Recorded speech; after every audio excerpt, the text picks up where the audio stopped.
So the next topic is DevOps lifecycle. So the DevOps basically define a agile methodology between the dev and the operations team.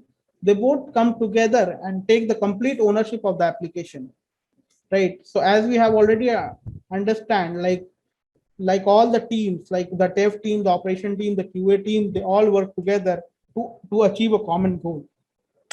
Hence, the DevOps life cycle consists of the 7 phases. So all these are the phases or the stages of the DevOps life cycle. So the first point is the continuous development. So, so this phase basically involves the planning and the coding of the software. So the vision of the product is defined during the planning phase of each sprint when the development team starts coding the requirement based on the priority defined by the product owner. So I have already told you, sir, that every development is done in bits based on the priority or the priority or the ownership which the product owner team defines. Like, okay, like for example, if the login page is the essential thing which needs to be delivered in the first sprint or the first cycle of the release, then all the development team, all the QA team will first focus on only on the login page. The rest of the application will be taken care in the next phases of the release. So as everything is being done in the bits, so it gives them more accurate picture of what needs to be done, and they get more freedom to work on those bits and pieces. So the next point is the continuous integration. So it is the most important phase of the DevOps life cycle, because what do we understand by the continuous integration? Like, we need to integrate, we need to add the things, we need to sum up the things. So it is basically the software development practice that the developers need to commit their code on the Git repository on daily basis. So you can't keep your code on your local machine. So there is a Git repository, so you need to basically commit your code on daily basis. So there is a integration, like on day to day. Like, I have a development phase of, like, for the first sprint I have 8 days of development. So all the 8 days I need to commit my code changes or some of my code changes in the master branch. I can't keep anything in my local machine. So for example, if the next day, in those 8 days of development cycle, if I got sick and I am not able to log in or come to office, then my work should not be get hampered. So any of the other developers or any of my team member can pick up the code and start coding from the place where I left behind. But if I keep the code changes in my local, so that work would be hampered and that target would not be achieved. So it not only when we commit a code in the Git, a build is triggered, which basically helps us to understand that if there is a problem in the code or not. So if the build is successful, it showcases that all the changes committed by the developers is appropriate. So it not only involves the compilation errors, but also check the JUnits, like the unit testing of the application. So each developer needs to write the JUnits. So it's a very good or the best practice for every developer to write JUnits and at least cover 85% of the JUnits for each and every bit of the application which they are developing. And they also need to do the integration testing. So they should use either Protector, or there are multiple tools through which they can write the JUnits integration testing. Like they have JMeter, so JUnits, Jupyter, through which they can write the integration testing. Also they can do the code reviews and the packaging of the jar. So at the end, if the build is successful, we get a complete packaging of the jar which can be deployed into the multiple servers or environments based on the requirement on which we need to deploy. So for doing all these automated things, Jenkins is the most popular tool. So once we commit the code in Git, automatically a build is triggered using Jenkins, which have multiple stages, which basically checks all the testing cycles, that okay, whether everything is being tested correctly or not, and then it is going to be deployed. So the third is the continuous testing. So in this phase, the product and the application is being continuous testing.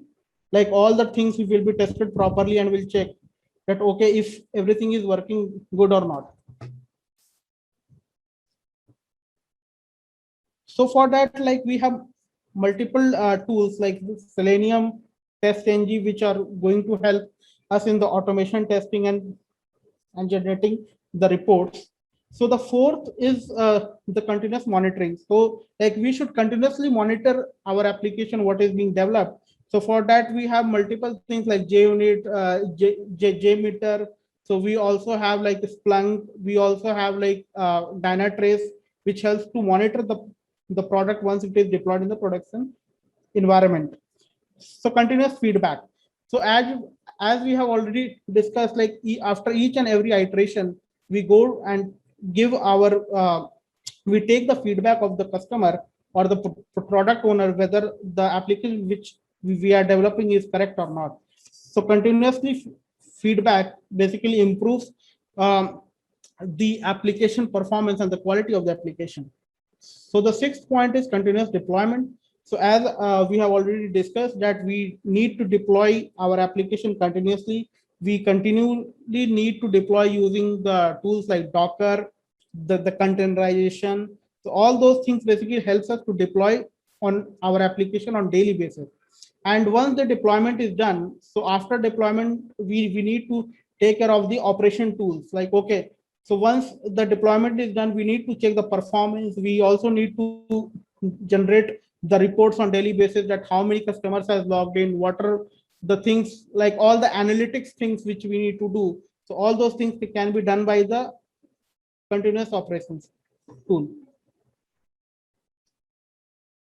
So now we are going to talk about the DevOps principles. So first principle is the end-to-end responsibility. So the DevOps team must take the complete ownership of the product which they have made and must give the end-to-end support towards it. It also enhances the responsibility and the quality of the product. So the second point is continuous improvement. As we know that we are learning from our previous release mistakes and the feedback, and also focus on the continuous improvement for the better quality and the user experience. So that is also a key principle of a DevOps. So the third point is automate everything. So we should focus on automating everything. There should be a very less manual intervention, because due to manual intervention, there might be a chance of failure of the application. So we must try to automate everything, write the scripts, do everything using automation with the minimal manual intervention. So the fourth point is customer centric action.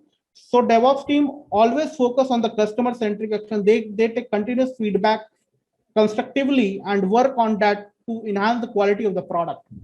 So the fifth point is monitor and test everything. As I have said, that after the deployment, also we need to take care of our deployable artifact.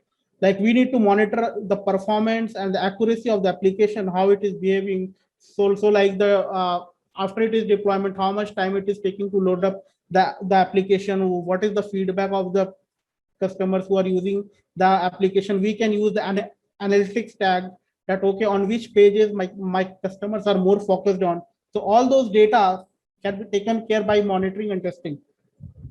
So the sixth point is work as one team. So all the teams like the QA, dev, the operations team, the system administrators all come together and work for a shared common goal, right? So they don't work in a silo. So they work together to accomplish a common goal for the successful release of the product. So as we have learned about the DevOps, like how they are helping us, how they are benefiting us. So what are the tools which we can use in the DevOps? So for first is the Puppet. So it is the mostly used tool in the DevOps. It basically helps you with the real-time context awareness reporting. It helps you to model and manage the entire environment.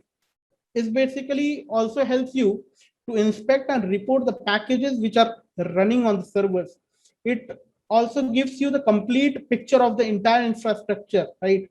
So we don't need to add more members in the team to just manage the infrastructure. So everything can be taken care by Puppet tool.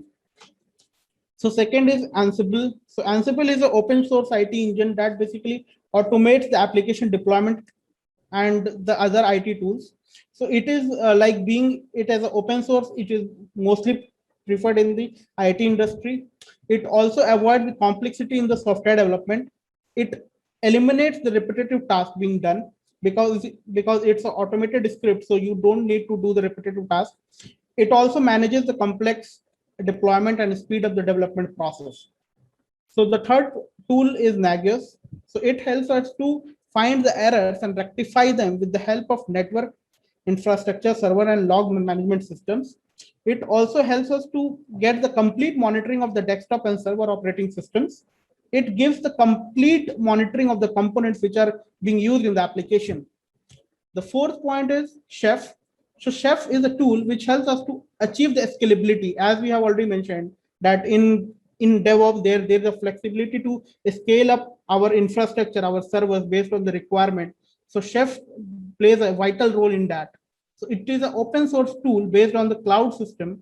It is used in infrastructure automation and also helps us to reduce the manual and repetitive tasks for the infrastructure management.